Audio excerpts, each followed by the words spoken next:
glissement autour Koloba, glissement autour Toloba, Yango Salami, ba glissé, bangono se ba glissé, glissement au Kitina 2018, Kabila, président, Tina 2018. Nini to mona kite, légèreté na biso ya classe politique. Toyoka ki nini, papa pasteur Bobo. Oh, pasi na yo, pasi na ngai. Mateso yako, oh, mateso yango. Boyete, bosikoyo, tokoloba nini. Ekomi nde, pasi na biso, elengi na bango. Regardez toutes ces coalitions qui se forment ou parfois qui s'effilochent, mais c'est toujours pour l'intérêt de leur pays. Alors, à partir du moment où nous sommes des partenaires, alors moi j'estime que les états d'âme doivent être mis de côté et qu'il faut absolument raisonner rationnellement et regarder où se trouve l'intérêt de notre pays, de manière à ce que nous puissions avoir des conversations justes.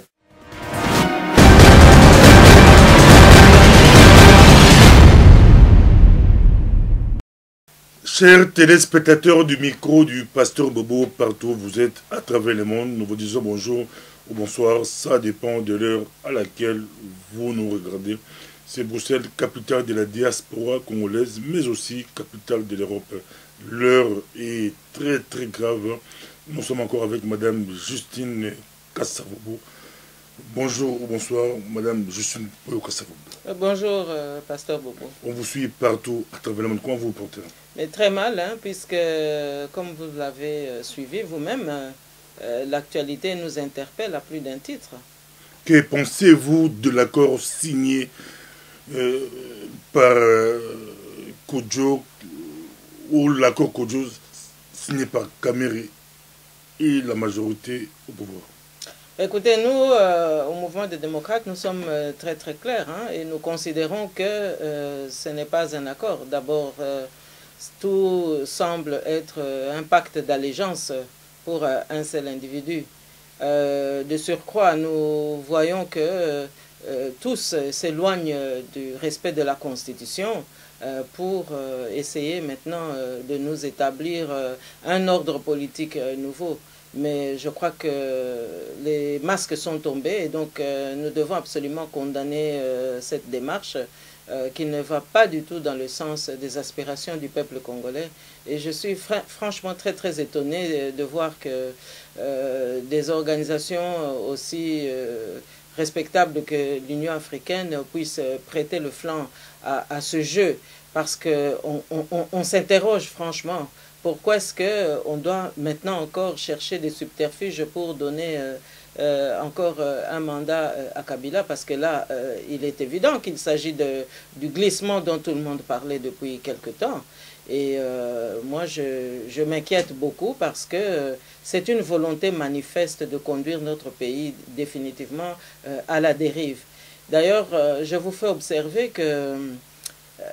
à regarder de très près, hein, nous constatons que les mêmes acteurs qui avaient brillé à Sun City et à Lusaka, eh bien, se retrouvent, en tout cas pour la plupart d'entre eux. Et donc, à Lusaka et Sun City, c'était la consécration donc, de l'implosion de notre pays, d'abord par le régime 1+4, qui a consacré le morcellement de la gouvernance de notre pays, mais en consolidant cela par un partage qu'ils appelaient à l'époque équilibré du pouvoir, en injectant des composantes ici ou là dans toutes nos institutions, et chacun a pu se rendre compte que c'est ce qui a amené l'infiltration et l'occupation dans notre pays. Et donc aujourd'hui, retrouver les mêmes acteurs en train de signer des accords pour consolider Kabila qui est fin mandat, franchement c'est criminel et je pense que le peuple congolais doit retenir cela. Kabila qui, en principe, son mandat devait se terminer le 19 décembre 2016 avec l'accord qui a été signé par l'opposition au dialogue. Kabila, son mandat est prolongé jusqu'au avril 2018. Mais que va-t-il se passer concrètement? On voit d'abord commencer par la déclaration de la communauté internationale. Vous les avez tous écoutés. comment réagissez-vous maintenant que tous condamnent, est-ce que ça suffit, leur condamnation? Écoutez, il faudrait que nous soyons vraiment fixés très très nettement parce que, évidemment, on peut saluer le fait que la communauté internationale, dans un premier élan, puisse rejeter les démarches et les accords qui se sont déroulés à Kinshasa, et notamment la signature qui a eu lieu il y a quelques heures. Mais à mon avis, cela ne suffit pas parce que chacun sait que le rôle de la communauté internationale pour accompagner Kabila pendant toutes ces années était un rôle tout à fait évident. Et donc, en dénonçant l'accord, bon, nous, on voudrait quand même qu'il y ait une détermination sans faille, parce que ce n'est pas en principe que Kabila va quitter ou qu'on va prolonger son mandat. En fait, il doit quitter le pouvoir au plus tard le 19 décembre 2016. Ça, c'est un acquis et je pense que nul ne peut se prévaloir de l'ignorer. Non, il va quitter le pouvoir, il arrive fin mandat et je répète encore une fois ici qu'en réalité, il a bénéficié de 3 mandats. Et donc, je ne vois pas comment quelqu'un qui n'a pas respecté la Constitution pour organiser les élections devrait encore bénéficier de quelques mois ou d'1 an ou de 2 ans pour rester au pouvoir. Non, il n'en est pas question. C'est dans ce sens-là aussi que nous saluons la réaction du ministre français des Affaires étrangères qui a carrément dit que changer la date des élections ou prolonger les élections, retarder les élections, que ce n'est pas une réponse à la crise. Et nous souscrivons évidemment à ce point de vue. Et que Kabila devrait se prononcer clairement sur son départ pour calmer les choses. Mais il doit se prononcer d'abord parce que c'est une obligation, de toute manière, c'est une obligation. Alors, il ne se prononce pas, mais je pense qu'on aurait dû peut-être lui exercer des pressions beaucoup plus souvent parce qu'il a brillé pendant toutes ces années par un silence, à mon avis, qui était beaucoup plus un mépris à l'égard du peuple congolais. Mais ceux qui l'ont poussé à gouverner notre pays, ceux qui l'ont soutenu, ne se sont pas préoccupés de ce silence et de ce mépris vis-à-vis du peuple congolais. Donc, il y avait des enjeux qui étaient en ligne de compte. Mais aujourd'hui, on lui demande de s'exprimer. Eh bien, il a l'obligation de le faire vis-à-vis des parrains qu'il avait soutenus. Hein? Donc, je pense que le peuple congolais a droit aussi à cette précision-là, à cette exigence-là. De l'autre côté, il y a le rassemblement. On dit carton jaune aujourd'hui, madame, je suis un peu cassé tout en jaune. Hasard, au clin d'œil, au rassemblement, au soutien au rassemblement. Vous savez, le peuple congolais s'est exprimé. Vous avez vu l'effervescence du peuple dans la rue. Et donc, oui, il y a des coïncidences comme ça qui arrivent. Mais bon, je ne peux pas évidemment ne pas être en phase avec la population. Donc c'est une coïncidence qui tombe bien et je pense que le peuple congolais qui nous suit depuis tant d'années ne doute pas de notre loyauté, ne doute pas de notre fidélité et donc si ça peut être considéré comme un clin d'œil, je pense que ça ne me pose absolument aucun problème. Alors j'aimerais aussi dire ici que à partir de cet argument du carton jaune, moi je crois que, connaissant très très bien le leader de l'UDPS que j'ai connu, M. Etienne Tshisekedi, je pense que comme il est considéré comme, disons, le moteur un peu de l'effervescence actuelle, je crois que dans son chef, nous sommes déjà dans une phase de carton rouge, parce que depuis longtemps, Kabila est déjà hors jeu. Et donc, voilà. J'imagine que les événements vont s'accélérer et en réalité c'est un carton rouge dont il doit faire l'objet aujourd'hui. On va y revenir. Parlons encore de la communauté internationale. Pourquoi ne pas faire comme... Est-ce que la communauté internationale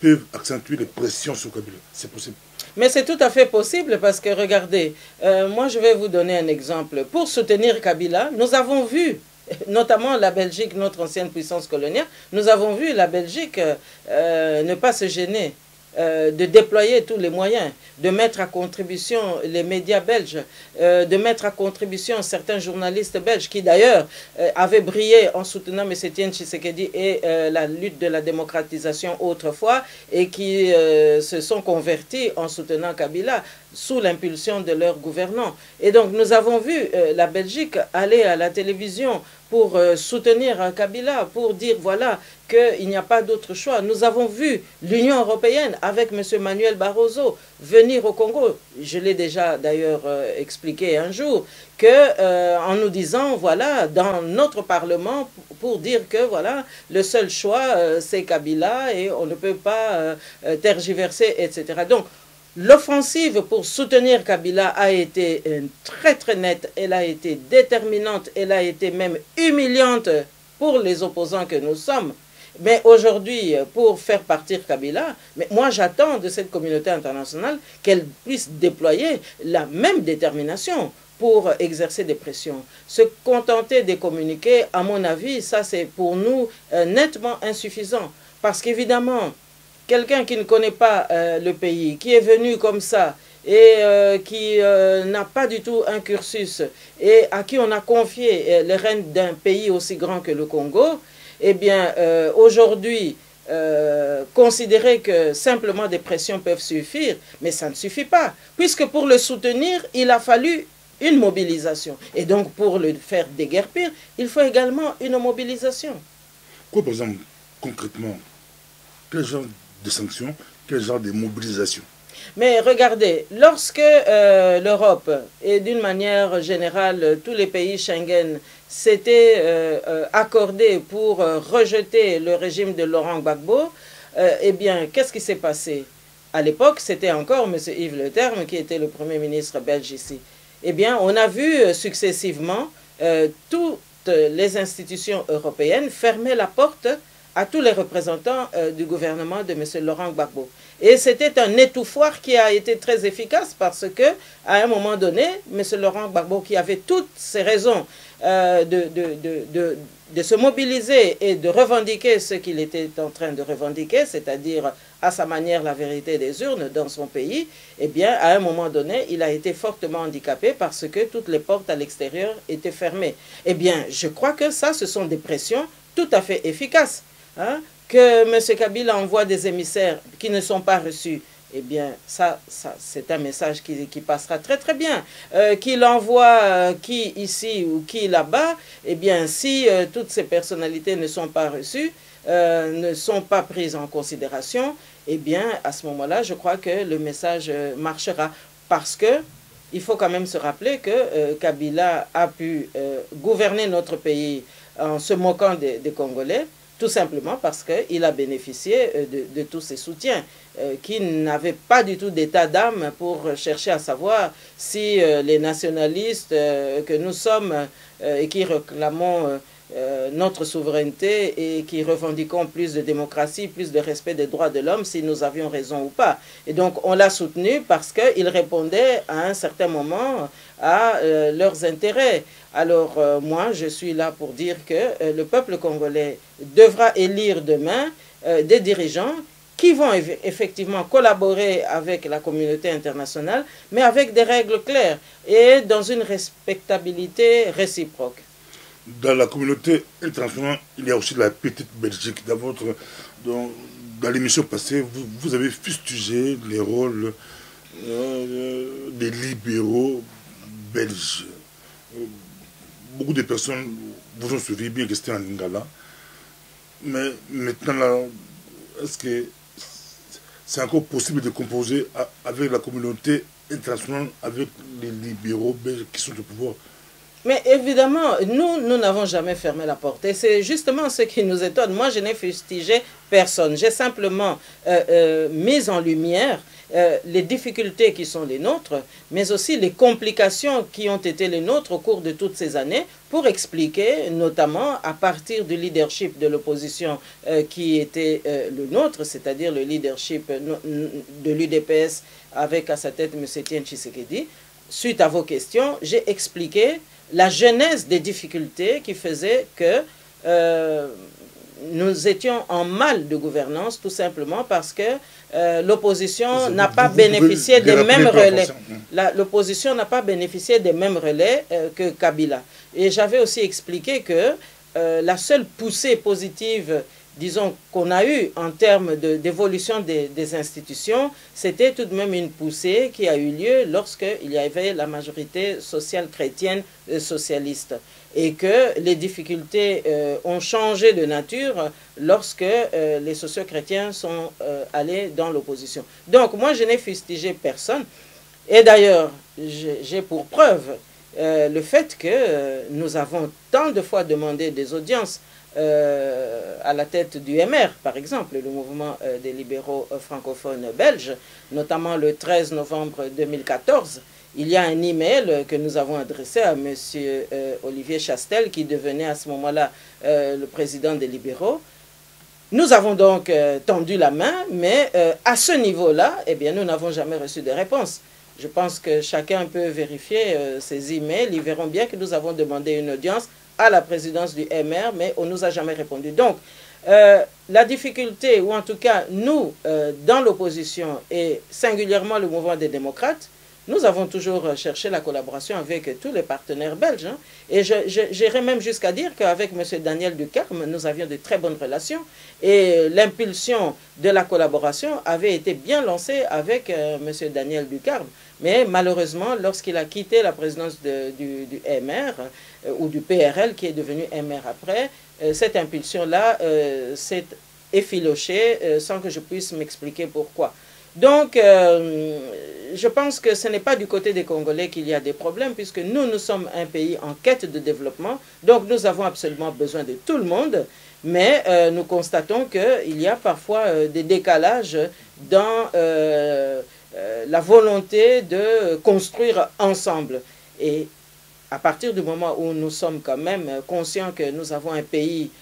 qui doit pouvoir évoluer, un pays qui doit composer dans la loyauté, dans la collaboration loyale, tel que nos parents l'avaient demandé et tel que nous l'avions compris dans le message du roi Baudouin le 30 juin 1960, eh bien, cette collaboration loyale, elle sera toujours bienvenue. Mais ce que nous récusons, c'est que la souveraineté du peuple congolais soit confisquée, ou en tous les cas, qu'on nous donne l'impression que chaque fois que les Congolais ont un choix, eh bien qu'on veut éviter ce choix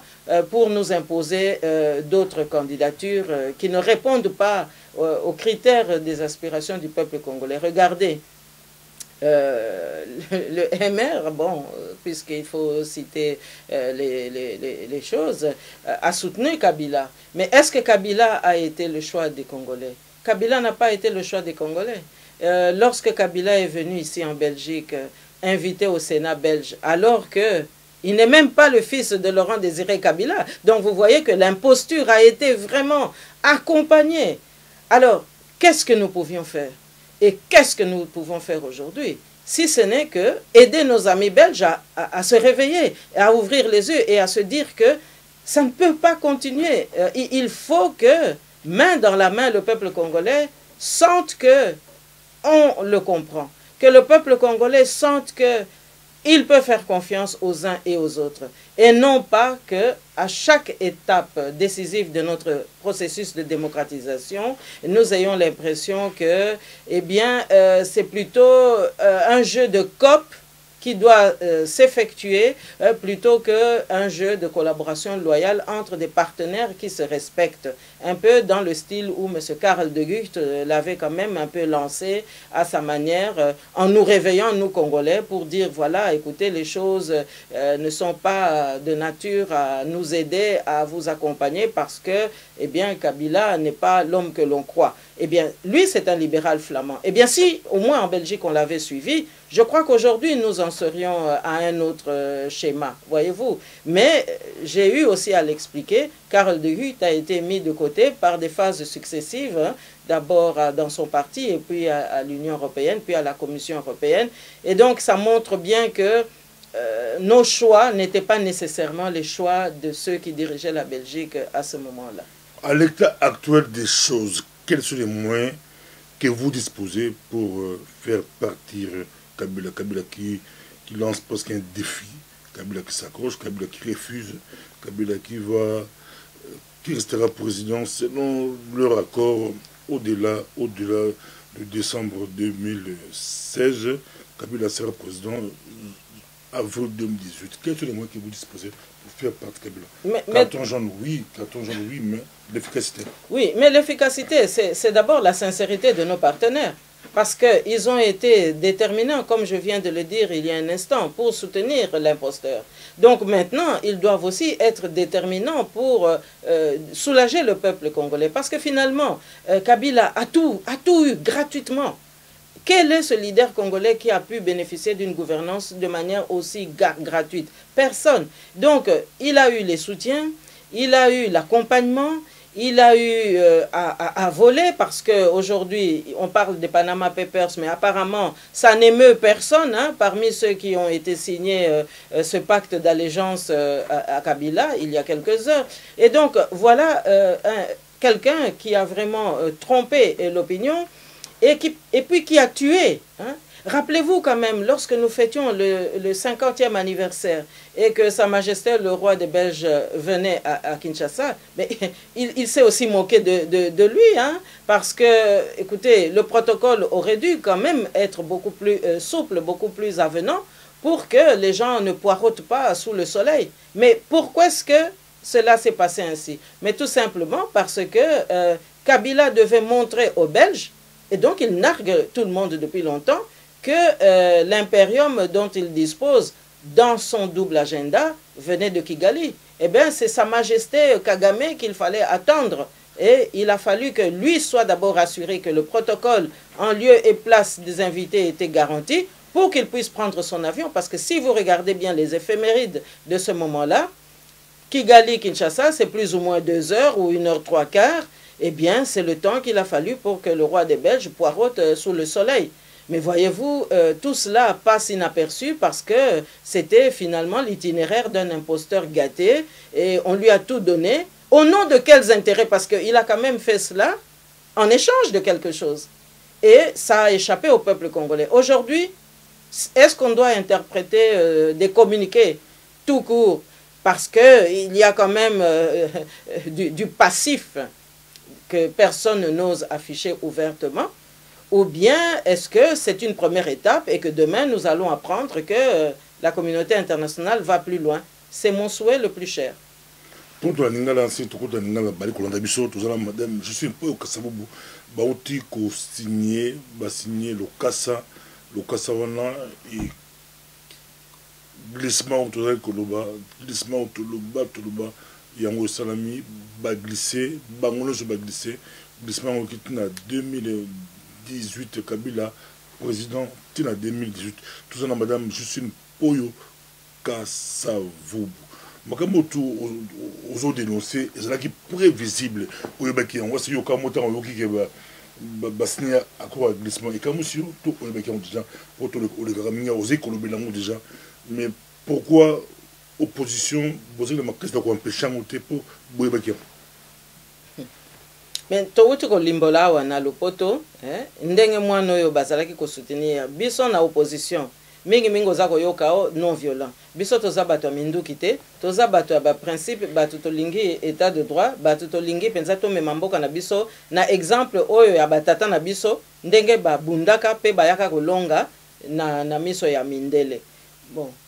biso na moya lelo Kabila nani ayebaki ye ozomona nani ayebaki ye eloko eza kosala mbeba papa pasteur Bobo ezali po biso moko ba congolais toyebi tina mboka na biso te biso moko légèreté eza penza makasi yo moko tala kaka ba uti ko signer accord ezali nde allégeance ndenge balobaka na lopoto bakei kopesa nde na Kabila o glissement tozalaki ko dénoncer yango me bazokipe biso te po na kati na biso na lobaki yango mbalo okuna ba traître bakota bisika nyonso. Occupation mboka na biso eza kaka na ba institution te eza pe kaka na kati ya ba parti na kati pe ya bizaleli na biso po esika mususu Rwanda aza na yete mais okomona congolais moko aza komiteka aza kopesa nzoto ozomona. Alors lobi awa makambo nini tomona kite légèreté na biso ya classe politique toyokaki nini papa pasteur Bobo pasi na yo pasi na ngai mateso yako mateso yango boyete bosikoyo tokoloba nini ekomi nde pasi na biso elengi na bango. Alors nzela bamemaki biso ezani ye kamere lokola ke kosinye mikanda ye te mutu ayaki koloba wa pasi na yo pasi na nga sikoyo kuna yake ye bilengi na ye kuna atiki bapasi ya peuple congolais toloba ndenge wana ou bien azalaki lisano mutu na mutu azolamba liyoto na ye po ayebi ke na ndenge ya liyoto mutu na mutu akojuge ke aoyo aye ebeli na minute oyo to na modele oyo ozomona papa Pasteur Bobo. Donc basakani na peuple congolais ezolakisa nini irresponsabilité na biso yango na ngai naza koloba mutu aza na kabila aya kaka boya komi opposant mpe ondimi ye sikoyo tomoni bamaske ekwei papa Pasteur Bobo volcan en vérité ndenge nalobaka yango na ezotumba bango moko base révélé sikoyo ye kamere azongi kuna est-ce alongwaka toza koyoka badepute ya PPRD baza koloba te azalaka na ye na PPRD ye kamere alongwa te aza mutu na biso toza pe koyoka masolo mususu ke o non bakutanaka na kabila. D'ailleurs na peso nano anecdote moko mbala bonko kala mingi te awa toza na 2011 nakendaki Afrika nakendaki Congo me nalekelaki na Brazza toza na mama na biso moko boye azaka na biso lingomba tango tokutana na ba mama na Kinshasa ayoki ke naza na Brazza abengi ngai alobi mama Justine naza penza na likambo moko ya makasi ya koyebisa yonga alobi likambo ngo ko kozela te voyage mususu ta na ya na Kinshasa alobi te za penza likambo makasi nga bibo soko za na moyen kati sa yaka na Brazza ya kokutanga mama aye na Brazza aye koyebisa ngani alobi te omoni sikoyo kamere penza aza kokoma penza moto makambo penza kitoko tokende kokota na lingomba na yenga alobi me yo yebi kenga nazaka na parti na ngai yo pe oyaka na bamakambo na biso tango mususu bongo sikoyo eloko nini etindi yo po oya koyebisa nga ke tokende pa kamere alobi te namoni ke vraiment nga nalobi tala mama bon zonga kaka na Kinshasa na pesi yo kaka une année po ngai o nga na sina moni expérience na moni ke nzela wana nazo mona ngo clair te bon kenda tokokuta na mbala sima na 2012 tango nazongi na Kinshasa wana ba election wuti koleka mama wana azongeli nga alobi mama Justine 2012 wana 2012 ekomi kokende na suka alobi na nga ozalaki na ona raison kamere azalaka na ye mutu akabila oyebi na yebisa yo nga bia sopa alobi na ngai te ngai awa ndeko na yo penza Odette ngai ndeko na yo nazo yebisa yo kamere bakutanaka na kabila kuna batima moko ezalaka kote ya Hôtel de Ville biso moko tomonaki na ba 22h nde bakutanaka ngal bia solo albi mama Justine ndenge nini kasi ngana kosa biso awa biso bato ya terrain ya 24h sur 24 to yebi makambo wana eleki basanza nazongi na ngana poto sikoyo pasteur moko avandaka na Canada ayebisi biso mama omoni bo ba élection eleki c'est vrai zalaki mobulu mais quand même na kansi landa quand même kamere na moni ke moi espoir ekozala côté on a po bazo préparer ye ngabi depuis quand bazo préparer mutu bongo pe biso ba peuple to bino ba kambi boye bango déjà lelo yo ba wuti ko ndima fraude ya 2011 bongo siko bazo préparer ye alobi te mama vraiment kenda ngala bi bon na pesi o 6 mois na 6 mois to solo la lisusu likambango entre temps ye moko kamera ngo to mona kai tango aza osala lokola ba contact ba concertation bo ti eye koleka ndambo mikolo to lobi na yeme garantie nini biso to zanango ke ba mobutisto yo ba simba ki penza mobutu na entêtement na suka na ba kabiliste oyo penza ba bebiseli biso mboka tina moya lelo oyo bazo landa yo wana na UNC wuti oza kokamba pote biso peto landa yo ekenda ye ti lelo omoni donc sikoyo mikolo ekoki pasteur wana Canada azongeli biso alobi mama Justine ozalaki no na raison ya kozala prudente te tika nzela wana kamera azalaka na ye mutu akabila wana zo ebisa biso wana na pasteur oyo tokomi fin 2013 tozo banda 2014 osomona alobi nanga kutu mutu moko azalaka epai na ye soki Wilson soki Jenson soki Johnson soki nani awuti kutu kolongwa po makambo ne eza clair te ngal bien ngal bien bomoni yo oza pasteur ifale yo nde okamba nga opesa nga nzela kitoko siko nga nde prudence na nga nde epesi yo mwinda donc omoni nzambe pe ateyaka biso nzambe pe azalaka na biso donc esengeli pe kobanda lelo bino pe l'air mususu boyokelaka biso donc omoni papa pasteur Bobo donc makambo kamera asali kokende kuna eza nango kokamwisa biso te po toyebaki yango toza pe kotala na ndenge penza tango kaka basigné arrogance alakisi na télévision mpona koloba bato rassemblement nga naza na rassemblement te mais quand même baza bandeko na ngai bato ya opposition mais na ndenge cité bango eza penza likambo ya kosepela te cohésion nationale eyaka ndenge wana te alobi o non qu'ils oublient ça le deuxième dialogue qu'ils oublient ça ebanda boni yo oya koloba boza na bino pe minoritaire boke consacrer violation à constitution bongo boya koloba ke o non bato ya rassemblement baza kosenga deuxième dialogue eza na tina te position nde bako koloba bino nde mutu boza na tina te parce que ekomi lokola l'association ya bamalfaiteur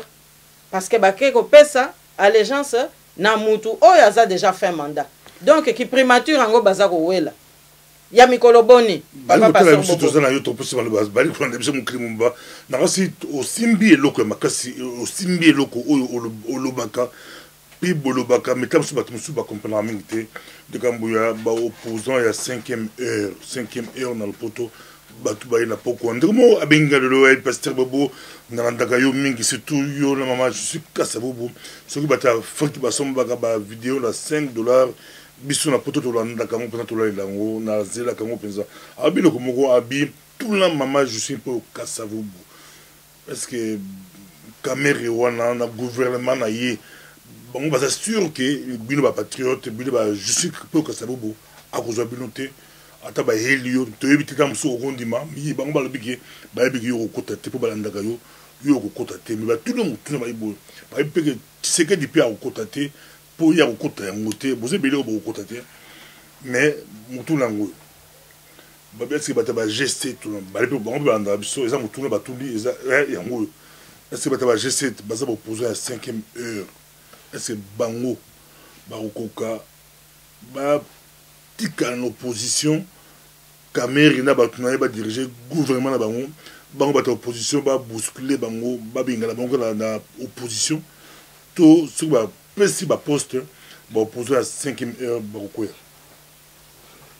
madame na zongela maloba na opposant à 5e heure papa pasteur Bobo aza encore na temps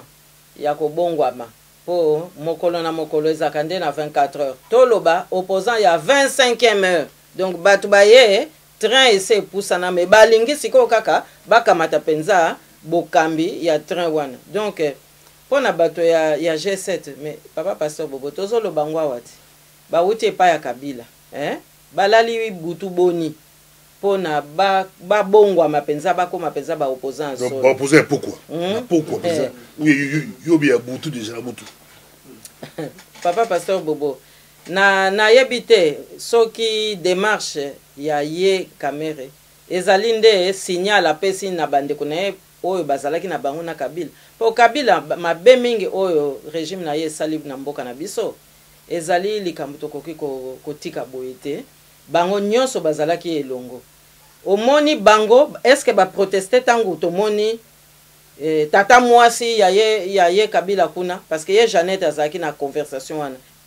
tina nini ya aza wana pourquoi keko signer na kombo ba peuple congolais rôle na ye eza nini wana est-ce que moni bata G7 ba respecter esika wana aza congolais respecter yes nete aika koyote babi mutasinir bazo 4 basinir bobero na ye wana pona nini na ye wana sinzili pona nini sinzili pona nini osomona donc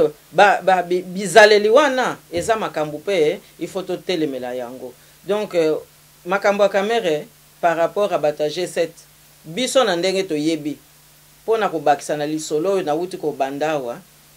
ye caméra eza vengeance nakoloba kutu te eza revanche parce que revanche ezalaka na likambo moko apositif ye eza vengeance parce que oyebi que tango ye caméra azali benda bika na bandeko na ye wana ya G7 na ba mususu pe mususu baza na ba groupe mususu tango aye kozwa mbeba soi-disant na régime ya Kabila po alongwa na parlement ezalaki mwa problème ezalaki pe matata mais na masolo biso moko toyokaki na tango ba tentative wana baza kolinga kokotisa biso na groupe na ye toza koyoka nini toza koyoka ke alingaki kolongwa te mais bato epenza bamonisaki eboka eza baboshab parce que kombo yango toyokaki basitaki biso ye moko pe asa sita yango ke baboshab nde mutu bazalaki penza kotindika penza makambo pote alongwa na ki président ya assemblée moko na bango kutu etikalaki muke abeta ye kutu mbata donc vengeance yaza na besoin kolakisa vengeance vis-à-vis ya bato wana angai na kokoma premier ministre donc bakotala parce que toyokaki pe ke tango ya 50e anniversaire oyo na utu ko évoquer awa pona kolakisa ndenge Kabila za ko mépriser peuple congolais eh bien na 50e anniversaire est-ce que ye caméra tangamaki akeni na Congo Kabila mutabengisaki alobi ote yaka il faut salisa nga po ngai mbalo yo tourna ngai membala sima ngande mutu na kosimba yo donc bazalaki wana po ezala net ye mutakozala dauphin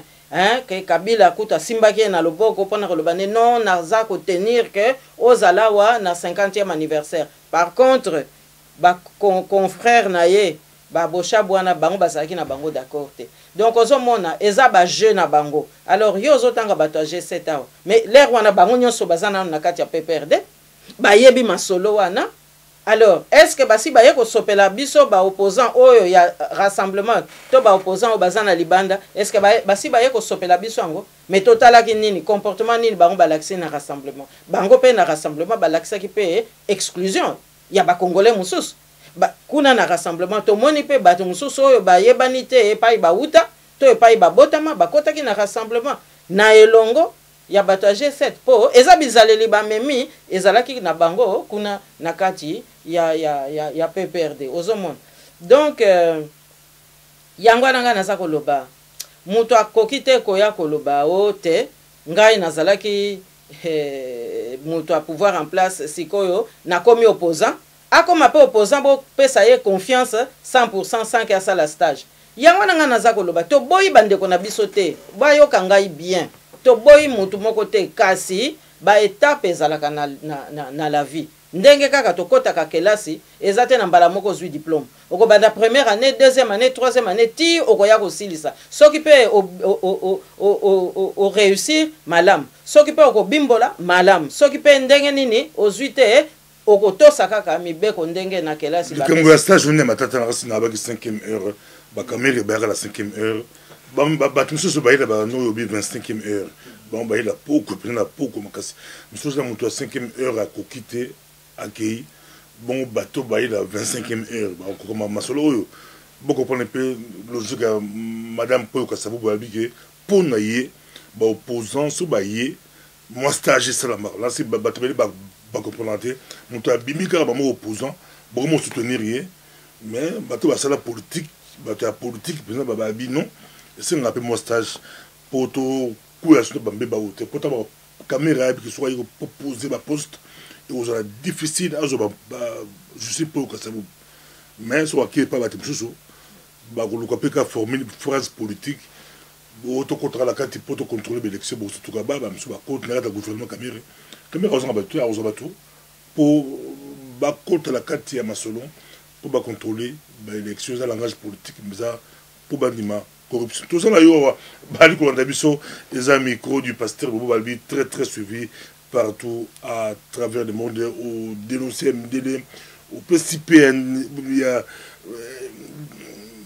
Est-ce que c'est encore possible ou ça serait comment au milieu de carte jaune, ils ont l'efficacité là parce que UP, aux gens qui m'a cassé, n'a rappelé sur na opposition, tant que vous avez la diaspora ou vous avez la cassé. Na Congo, ils ont Israël, c'est encore possible dans la fois passée, lapin, la zamba, lapin,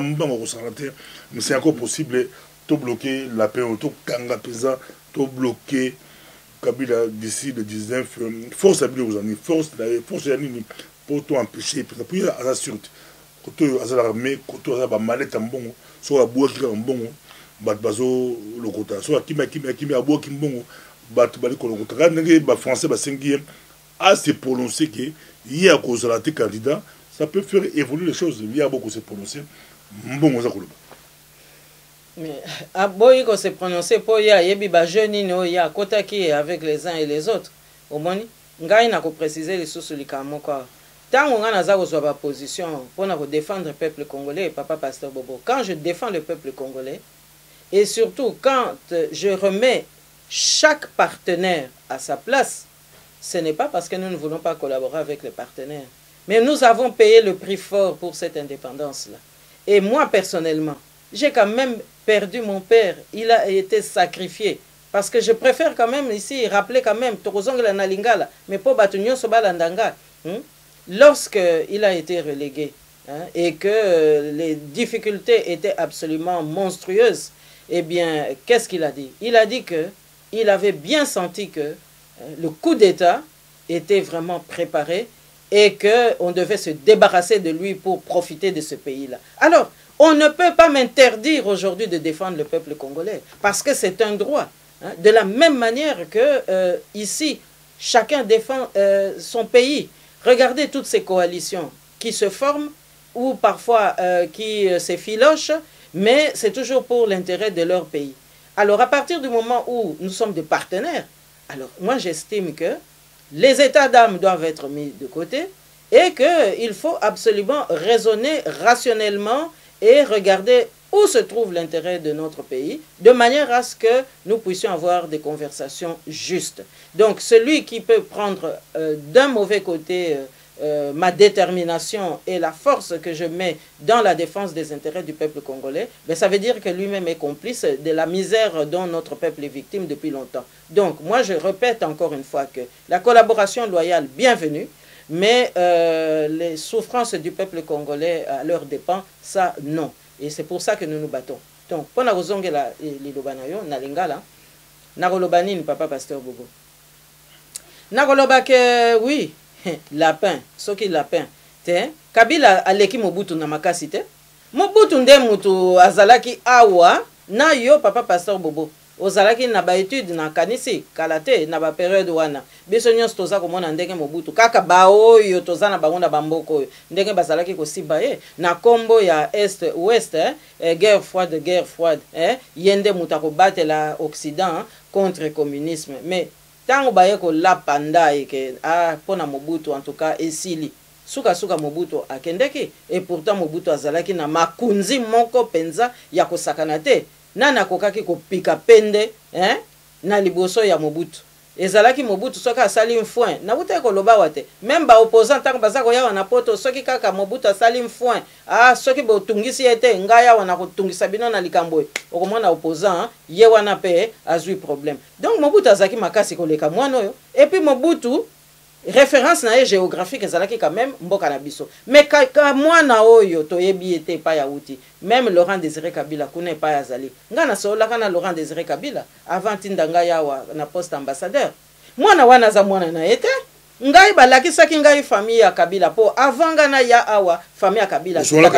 oh bon pona ba nommé ambassadeur Papa Pasteur Bobo est-ce que ekoya kaka boy il faut quand même chef de l'état na yo asola na yo pa tout na yo soki penza nzela wana eza penza ko sepela yo soki ozamona te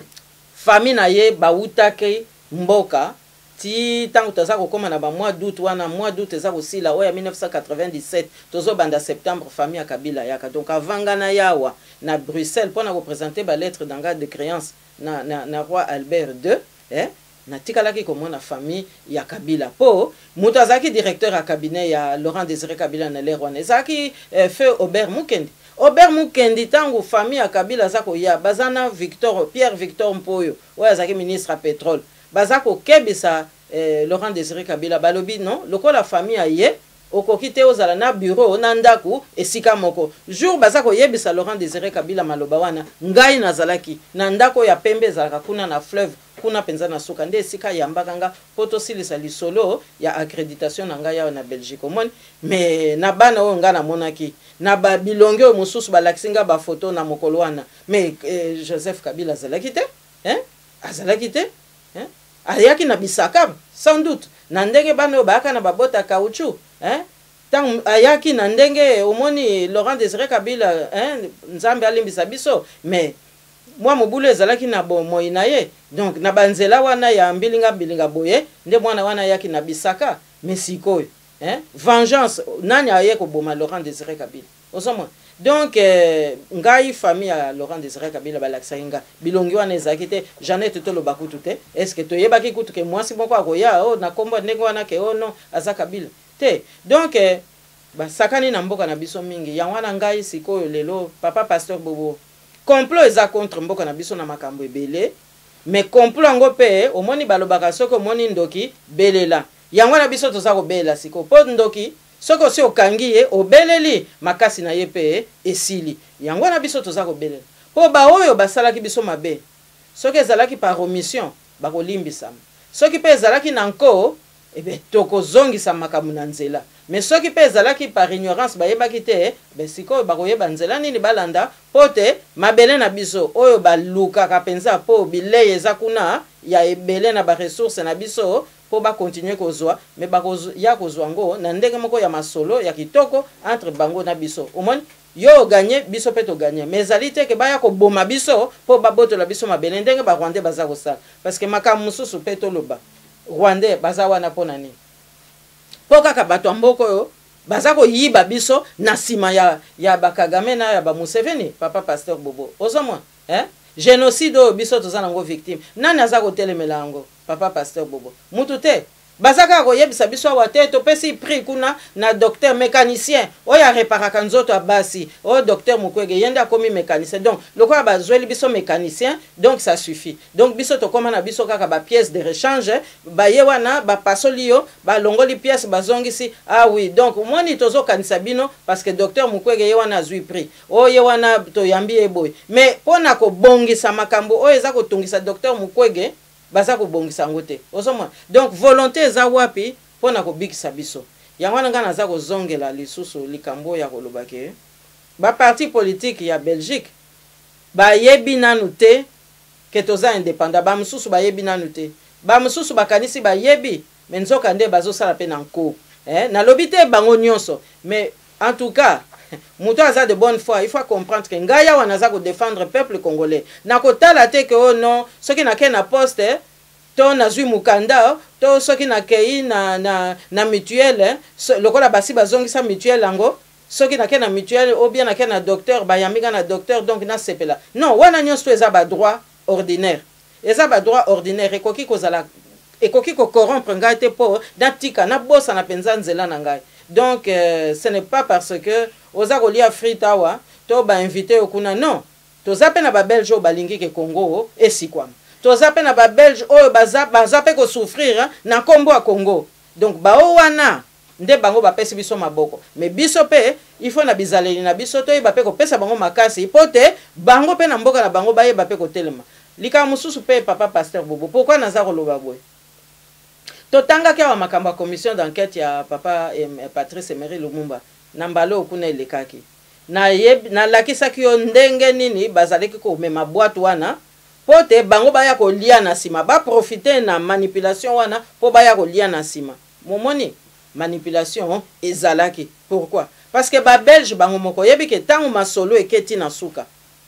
ba oyo basimbaki ye Joseph Kabila bayaki na besoin commission wana et latisa bango penza elamba moko penza ya kitoko ndenge elamba pembe okoko lata soko zokende na messe dimanche wana alors baye bazalaki na idée nini ya kosala fondation Patrice Emery Lumumba pourquoi fondation wana eye kozwa pokoso po ba belge bango moko ba oyo balingaka Congo pe ba oyo bafungola miso pe ba oyo bamoni ndoki babeleli baye koloba awa tolingi te ndenge bokei kuna bo consulter parlementaire bolingi ka bosala fondation boy bongo biso tozana likamba koloba te bosukisa wana omoni donc elingi koloba nini nazwi exemple wana pona kolakisa kaka ke na makambo oyo ya minene etali Congo ba mususu awa baza kokamata ngo pe lokola lisano po baza kosala lokwa mwa kopo moko boye allez tika to bimisa ide boy nzoka ndele bazo bimisa ide wana baza pa kopesa na Congo espoir mais fin de fin likambo esalami nango te kuna bato bazwi frustration bazwi bino mabe lobi baroya ko dénoncer bolobi o bolingi ba belge te mais non mais parce que awa pe basalaki makambo mais bamemaki yango na ndenge moko ya honnêteté te balingi balekisa décision nzoka nde parlement mutu il fallait aloba oui ou bien il fallait aloba non mais lokola ba sauter parlement ba sali lokola ba constitution na bango babunga ngoma moke ndenge pe bayaki ko bunga pe biso constitution en soutenant l'insoutenable oboni papa pasteur Bobo donc pote eza munene to uti musika 1960 ti lelo bambule leki mingi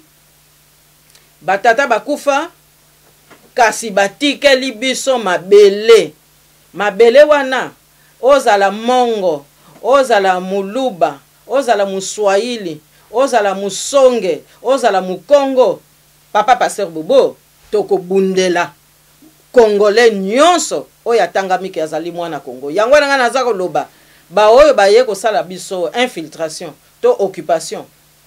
ba uti ko signer siko mikanda mais ba signer pe ya rien na bango omoni papa pasteur Bobo donc le 19 décembre tango Kabila zo kende bango pe bazo kanga bisaka ngana zo mona tenzela nini baroya suko yebisa biso te toza ba congolais to lingi bino fo su to vanda na bino ba vanda gouvernement na bango na bazo sala ezape kaka sanduku na bango moko bazo mikotisa kaka na kati po biso peuple congolais toko tika lisusu te makamande ngwana esalama comment papa pasteur Bobo tozo bota bana bavanda kaka boy bango awa baza ko salisa bana bango bazo comme ba premier ministre baza na ba age bana na biso me bango biso bana na biso soki baza na misala bavanda kaka kotelengana aza na diplôme kitoko ekomi sikoyo ko négocier oza na médecin ya kitoko akozwa ata promotion ya makasi te abanda kaka kosala bagarre papa pasteur Bobo te non ba forcer biso te to bimisa ba makambo ebele to lingi kaka ba tosa peuple congolais pe biso to bongisela ye nzela et puis na kati na biso opposition bozoba na bosoto esila makambo légèreté auto dénoncer esila. Merci beaucoup balandi biso ba oki biso peut-être mettre au sawa est-ce que c'est ngo kozana yo penza to suku sa yo na lopoto yo lobaki ndele basala lokola ne basala ki Côte d'Ivoire basala bagbo ba kangaki ba ambassade nasi bala diaspora ba kiti ba bongami ba lobi madame je suppose que ça vous abandi ko loba mama solo azo mama bosolo ba sepeli on a touché pour bien wala yo lobi ke mindele ba pesaka ke ba boya ba ambassadeur nyonso diplomatie ba bloqué yango ba congolais ba diaspora ba sanga petit sekedi à l'époque à ça la des crimes ko ndengona biyo lobi fait autant pas mindele ba déconsidéré officiellement ba occidentaux ba lobaki bon yo ambassadeur ya Belgique ya Congo to yebisuote yo ya France to yebiote yo to yebiote et ko pesa poids wali ko rassurer bana Congo ke babangate celui to sangani na bomoko troisième mandat na et ko sala mate Kabila ok succès. Mais papa pasteur Bobo tozo so ki samakambo le 19 décembre so qui était vraiment à comité na date wana papa pasteur Bobo ako tala kaka ye moko mais bakoko oyo babota biso o batikela biso mabele wana bakotelemela pe ye nakanisi tokokoma date wana te ye moko nakanisi d'ailleurs mikolo ye moko akolota kaka bango akomona kaka bango ndenge bakobimela ye parce que akendeki mpe kosimba biloko bisimbasimba akende na nkamba mabe akende na mayombe mabe akende soki wapi mabe azoluka soki batalisman soki pa nini aluka mikwa ya kasavubu mabe aluka soki nini bamayi o aza na noze akende kosukola na mai ya nkamba mabe bongo sikoyo non tokotala sikoyo soki te bakoko wana bazalaki na mboka na biso pona ye muta uti soki wapi ou bien pona biso po tango a vérité papa pasteur Bobo yango anapenga naza koloba na bandeko na biso courage to tikate to simba na mutu pa bangi sabino te n'acceptez aucune pression, personne ne peut vous intimider et personne ne doit vous intimider. Oyo nyonso tu mascarade wana esalami na Kinshasa ngana wuti kolobawa bango moko basi ba signer ordonnance na bango ya sortie po ezali nango allégeance pour un imposteur. Et ben balia ba imposture na bango. Merci beaucoup Ezalaki émission très spéciale de tout le monde a vu actualité, tout le monde a lobby, tout le monde après lobby pour actualité ezalaki na urgence moko bapele euti partout bato babengi partout bato bala baquestion tozwela bino moko mosusu lelo ezalaki vraiment il fallait madame Poyo Kasavubu ayakopesa baorientation apesa réaction na ye par rapport à Moboko signature au bato osala et consacré glissement ya Kabila en avril 2018 il fallait réagir à éclairer bato apesa ba direction mais toujours en école canasi peut-être à rose en sous lobby à rose en sous après lobby parce que bato bala pousser baïba que faire dans sa lobby bobangate d'abomoko nyonso et cause la madame Moussela qui micro du pasteur Boubabi très très suivi bakino babingiango meilleure émission politique qui a diaspora congolaise. Merci beaucoup.